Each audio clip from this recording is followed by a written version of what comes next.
Hi, my name is Shaun Boyd. I'm the Curator of Archives at History Colorado, and this presentation is about Florence Martin, who I encountered for the first time when I worked at the Douglas County Libraries in the History Department, and kept running across these references to Miss Martin.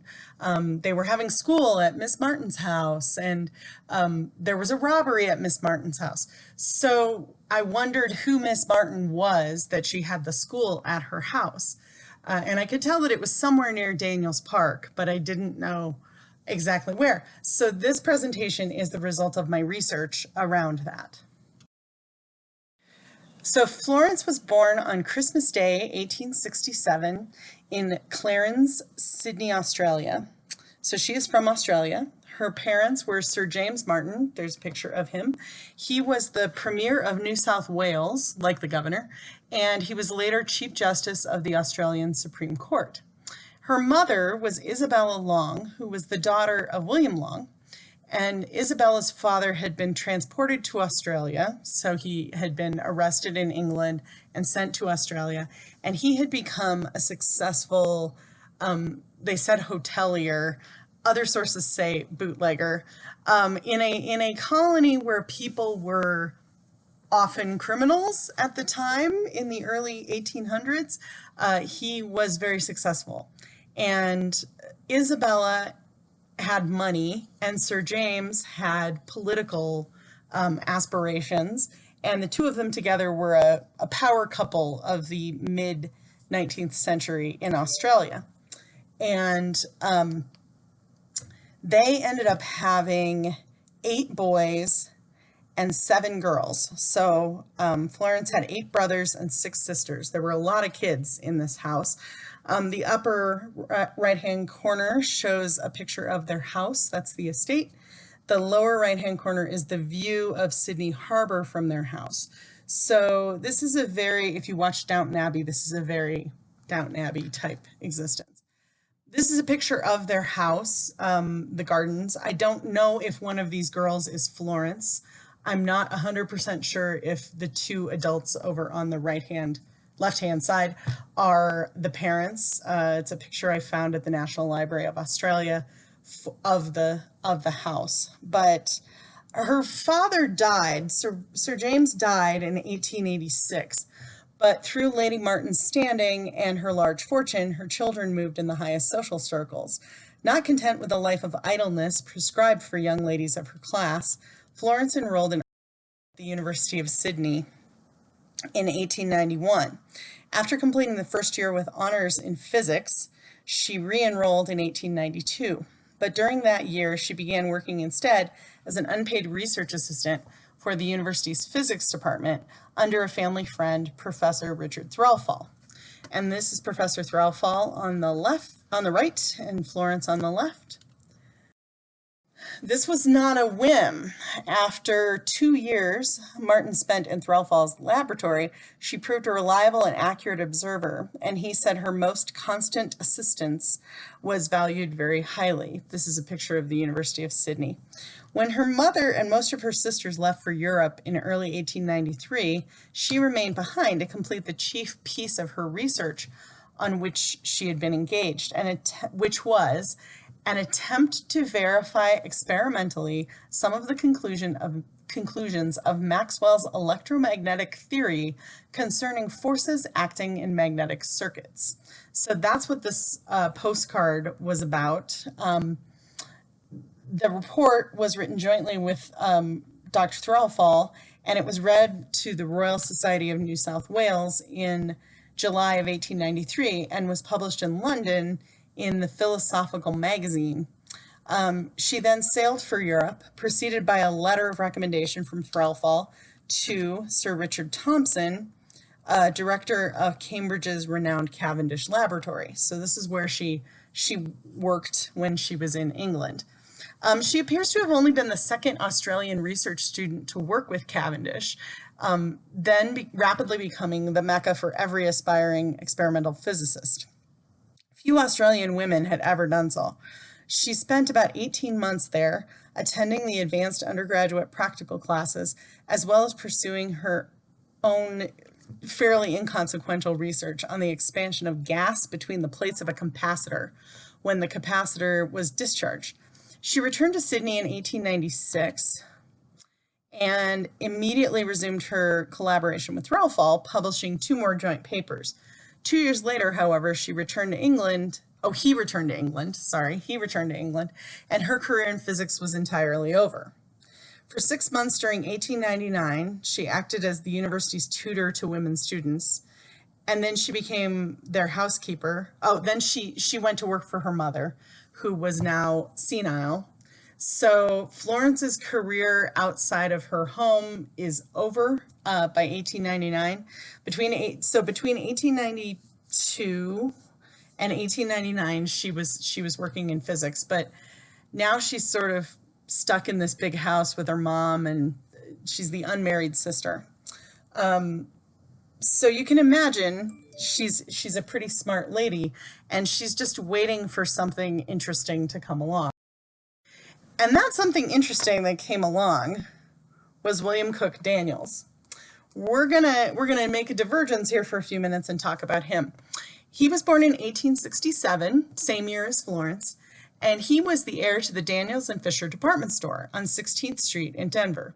His father, William Bradley Daniels, had founded the store in Leadville during the Colorado Gold Rush in 1859-1860, and he had moved the store, the father, William Bradley Daniels, had moved the store to Denver in 1864 and turned it into one of the most successful dry goods and then department stores in Denver.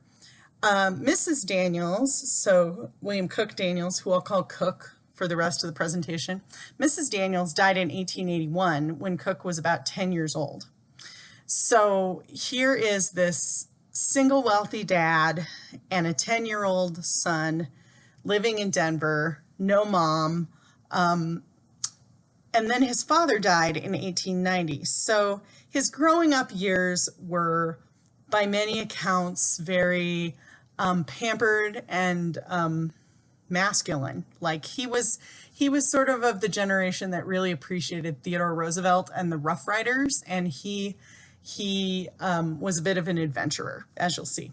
So Cook inherited the store when he was 21, and he was at Yale, although he was actually in Yokohama at the time. So this is the Grand Hotel in Yokohama where he would have been staying when he got the notification that his dad had died. He didn't officially become part of the company until 1897 when he turned 30. So there's this gap between 1890 and 1897 where he's a little more footloose and fancy-free. He went back to Yale to finish up his undergraduate degree, and while he was there, he married a woman named Edith Turner in 1893. I don't have any pictures of Edith. But then he visited Wellington, New Zealand in 1896, and that's getting him close to Australia, but he's not quite there yet. In 1898, he became the Adjutant General for the 2nd Division of the 5th Army during the Spanish-American War. He was part of a group of about 25 officers from Colorado who went to the Philippines for the Spanish-American War, and he met his lifelong friend Charles McAllister Wilcox while serving there. I'm not sure if one of these is Cook in this upper right-hand picture. It could be the third guy over, or fourth guy over, the one sort of toward the front next to the guy holding the cup, just based on it looking like the picture on the left. So then, in 1898, after the war was over, Cook came back to Denver and started working on the store in earnest. This is a picture of the Daniels and Fisher store during the parade after the Spanish-American War. So this is like the celebration of returning, and that's from the History Colorado collection. And the guy in the upper right-hand corner is his friend Charles McAllister Wilcox, who he put in charge of the store and of instituting his vision of modernizing the department store. You can imagine this young man. He's 30 years old, and he's inherited this business, and he wants to make it a very modern thing. In 1899, a radical socialist newspaper called The Arena described him as one of the best socialists we know in this town, meaning Denver. This young man returns to Denver and takes charge of millions he inherits, remodels his great store, makes it the finest in the West, and begins at once to introduce his kind of socialism.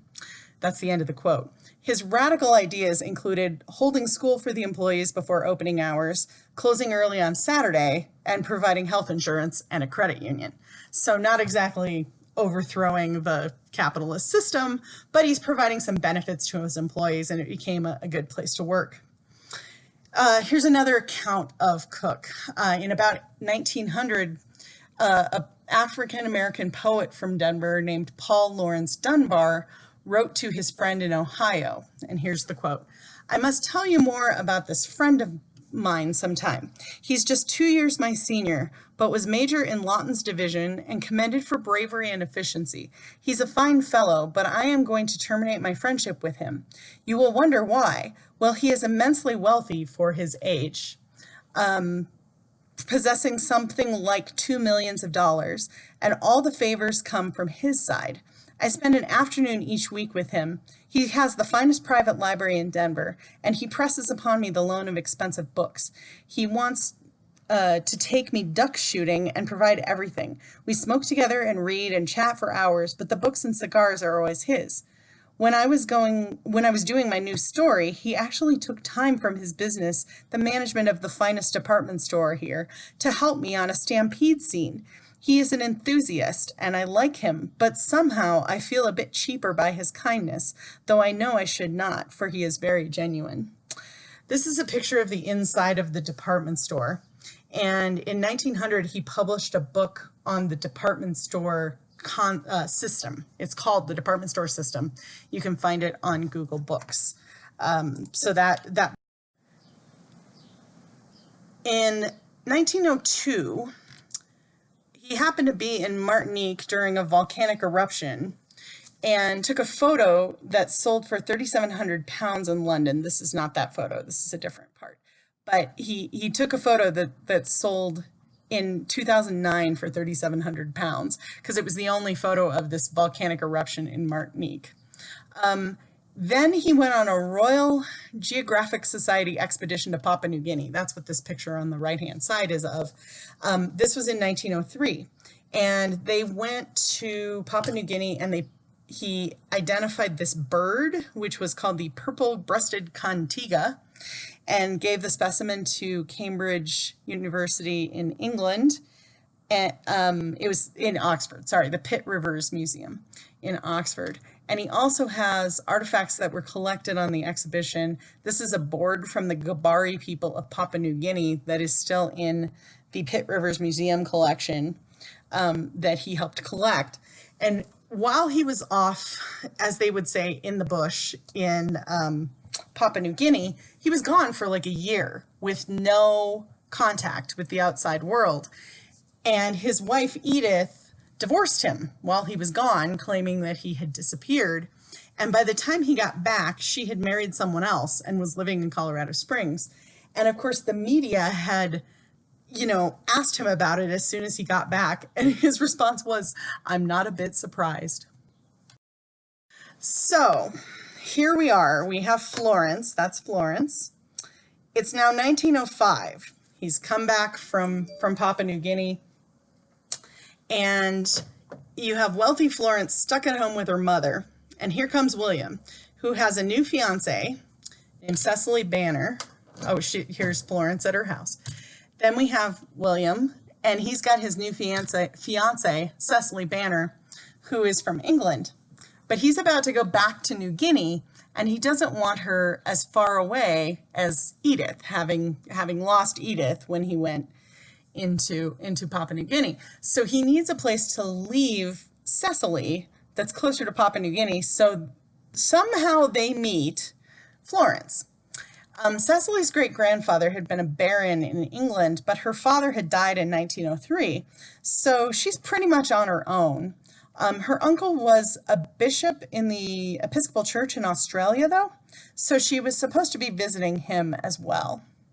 So then in 1907, Daniels returns. So for 2 years, Cecily and Florence were living together in that big house with Florence's mom, who was going senile during this time.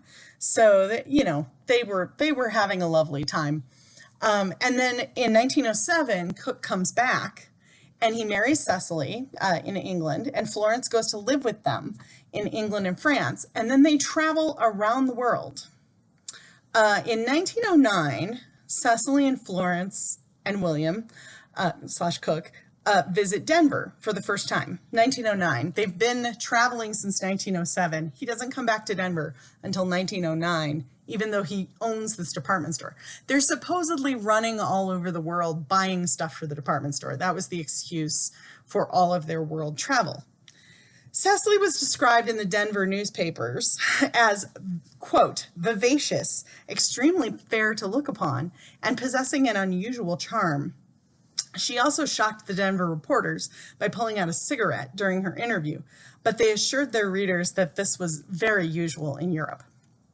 So Florence is also mentioned in this 1909 newspaper interview, and this is the first time Florence has been to Denver. It's the first time the Denver Society is introduced to her, and she talks about having 8 pet snakes, though she said she hadn't brought them with her.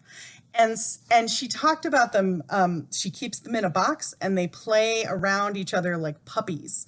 And when I talked to someone who actually knew Miss Martin, I said, she's totally messing with them, isn't she? Like, she's just messing with the local yokel people that the newspaper in Denver out on the middle of nowhere.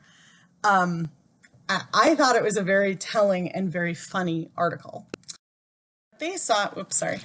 What they saw would have been the campanile under reconstruction. So this tall tower on the right-hand side had actually collapsed in 1902, and the Venetian Council had decided to rebuild it, and it wasn't finished until 1912. But they were definitely there before 1911 because William decided to rebuild it himself on the corner of the department store in 1910. It's now the Daniels and Fisher Tower in downtown Denver. So these are some pictures of the tower there in town, and that is what's left of the department store. That entire block was the Daniels and Fisher department store. The tower was saved by the first state historic preservation officer, Stephen Hart, who the research center at History Colorado is named after. And you can still get in there. They have done tours in the past, and the clock is maintained on the top. Okay, so here they are, footloose and fancy-free, running around Europe. And then in 1918, tragedy strikes. So William died unexpectedly in Buenos Aires. He had contracted a lung disease when he was in the Spanish-American War, and apparently that had flared up. And this was also, 1918 is the year of the Spanish flu, so there were other lung ailments floating around, like the flu could exacerbate other problems.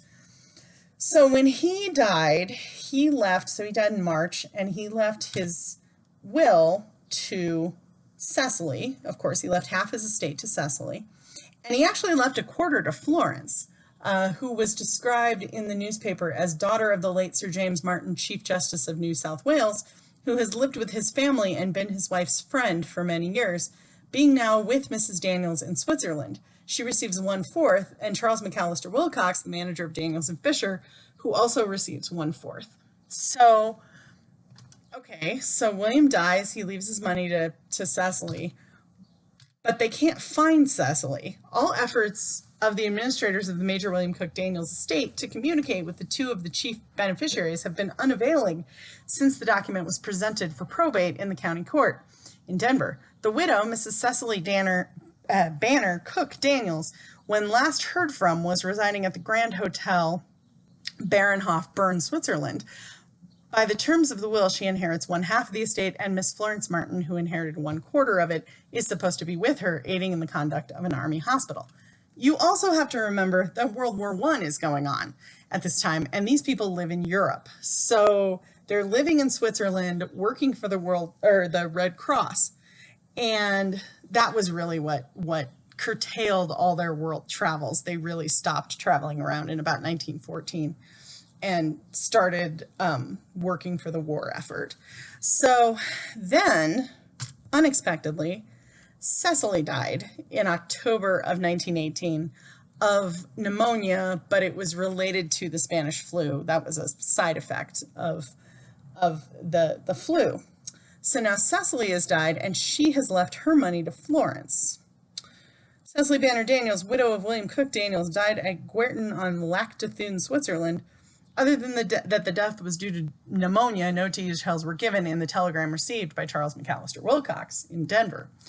So Cecily leaves all her estate to Florence. So Florence has now inherited 3/4 of Cook's estate and store. But who's been running the store this whole time? Charles McAllister Wilcox. He's been there managing the store, taking all the telegrams, doing all the day-to-day work. There was also an aunt who showed up and claimed some of the estate, but that was eventually denied in court. So where they ended up, Florence did get at least some interest in the store. And she to take the idea of helping the girls that worked in the store, and she purchased a large property that is now Daniels Park to be a retreat center. And she built a house there and a barn. The barn is still there. And she lived there part-time from 1920 to 1936. One of the interesting things that happened during that period between 1920 and 1936. She also had a house in Denver. She also had a house in London. So she was sort of splitting her time between all these houses. And the Carbonate Weekly Chronicle from Leadville, which often the local Colorado newspapers would reprint each other's articles. So this may have started in Denver. It may have started in the Douglas County newspapers. But she was at home in Daniels Park in this house on the upper right-hand corner. That photo's from Denver Public Library. And what apparently happened was, you remember that she has all these brothers and sisters back in Australia. Well, that then meant that she had a lot of nieces and nephews. And one of her nephews came to Denver to visit, and he was a less than reputable gentleman. And he started talking about his wealthy aunt that lives in the middle of nowhere to some people who were also less than reputable, and they decided to rob her. So they came and they were trying to get $250,000 in jewelry and jewels, I guess. They forced their way into her house, which she was calling Valmina. 3 miles east of Sedalia, but the screaming of 6 French servants in the palatial home thwarted the bandits. And she stood there talking to them while the chauffeur drove down to Sedalia to alert the sheriff's office. And they actually saw apparently, according to other accounts, they saw the chauffeur leave and they fled as soon as they realized that other people had been alerted. But you can imagine her standing there saying, I don't have the money here. You know, it's all in the banks or whatever. And not to mention, a lot of her wealth was probably tied up in the land as well as in the department store, in investments. I mean, she definitely was a very wealthy person. I have since found evidence of her also meeting with after Charles McAllister Wilcox was no longer the president of the department store. She then met with A.B. Trott, who was the president. They were friends, and he would have dinner with her when he was in London. He was also going all over the world buying stuff for the store. So that was not unusual. Okay, so then the house burned down. Now, I should say, before the house burned down, this is where they had the one-room school for the neighborhood around around what is now Daniels Park. All the kids who would have lived on either the servants, the kids of the servants that worked in this area, the kids whose parents lived in what is now the Daniels Park area, or I mean the Daniels Park Road area. So maybe Cherokee Ranch wasn't really there yet, but the kids that lived in that area around Cherokee Ranch also came to school here. We have the diary they have it at the library in Castle Rock. They have the account of the person who was teaching school there in the 1920s, and she was like driving the kids home in her Model T. So this was such a remote location. They had the equivalent of a school bus in 1920, so that the kids could get here. But because most of the kids were related to Florence Martin's ranch and the servants that worked for her, they had school in the basement in this house. The house then burned down in 1936. She made her first donation of property to the city and county of Denver in 1920 and named it Daniels Park after her friends. So I think she realized early on that she wanted this to be a retreat center. She wanted it to be open to people. So she started making the donations within 2 years of purchasing the property. And she named it after William Cook Daniels and Cecily Banner Daniels, who were her friends. That's why it's called Daniels Park. Okay, so then throughout the 1930s, she's still living part-time at Daniels Park. She's also living in Denver. She helped organize the Denver Civic Theater with Helen Bonfils. So the lady in the upper right-hand corner is Helen Bonfils. She's considered the mother of theater in Denver. And the Denver Civic Theater was renamed the Bonfils Theater. It is now the tattered cover on Colfax. The goal was to provide good theater, amateur actors, and professional direction.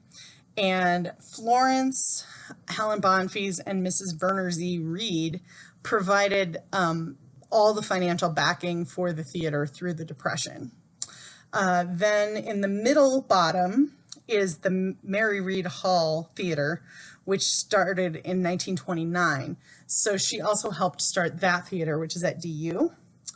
And then in the lower left-hand corner is Miss Martin when she was much older with Campton Bell, who was a theater professor at DU. So she was connected in with this theater community. The picture in the upper left-hand corner is Florence, and the center picture is also Miss Martin at various social events in Denver. So she was participating in the Denver theater community and other voluntary things. So then she gave the other part of the land to the city and county in 1937, which completed the donation.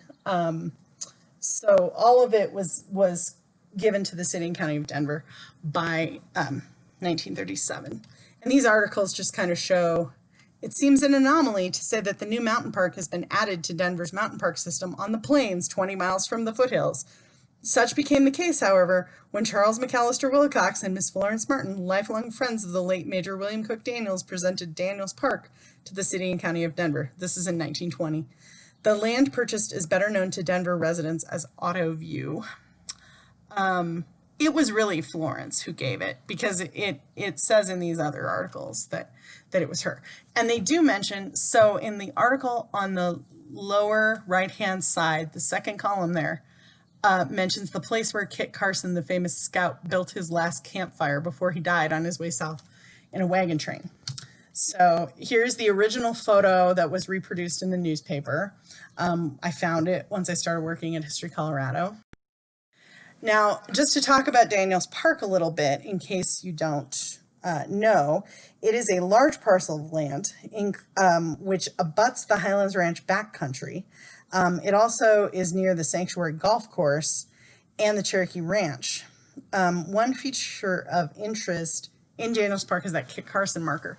But I just want to talk about the map here for a minute. So all these green parts on this map are open space, And then to the west of here, I didn't grab that part of the map, but there is a wildlife corridor that goes all the way from the backcountry to the mountains.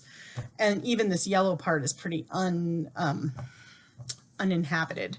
So Daniels Park is part of a huge piece of land that will remain open space, including the Cherokee Ranch, the IREA property, the Duncan Ranch, and the Highlands Ranch Backcountry, of course. So this is a huge wildlife area. Here's some pictures of the buffalo at Daniels Park. Of course, we all love Daniels Park. And then this is the Sanctuary Golf Course, and I think this is just the Daniels Park. It might show a little bit of the Highlands Ranch Backcountry, but on the far right, there's the little picnic pavilion up there. So this is after the fire that they had in the early 2000s. And then this is the Kit Carson marker. So this marker is a little controversial. It was put up by the Territorial Daughters of Colorado in 1923, and it's on the entrance to the Sanctuary Golf Course. And it says that it's where Kit Carson, accompanied by Major D.C. Oakes, built his last campfire in 1868. I'm a little dubious about this because Kit Carson died in Taos, New Mexico, and he got sick in Washington, D.C. Now, yes, they took him on a train from D.C. to Denver. Actually, they couldn't have taken him on a train all the way to Denver in 1868 because the train only went to Cheyenne. So then they took him down on wagons from Cheyenne to Denver and then down to Taos. And yes, they would have gone down what is now Daniels Park Road because that was the territorial highway. Whether he was lucid through any of that, I mean, I guess it's possible that he could have gotten out of the wagon and this was the last time he did that and lit a campfire. So either way, it's an interesting note of Colorado history. And something you can look for when you're in the Daniels Park area. So Florence spent the rest of her life doing charity work after she sold gave Daniels Park to the city.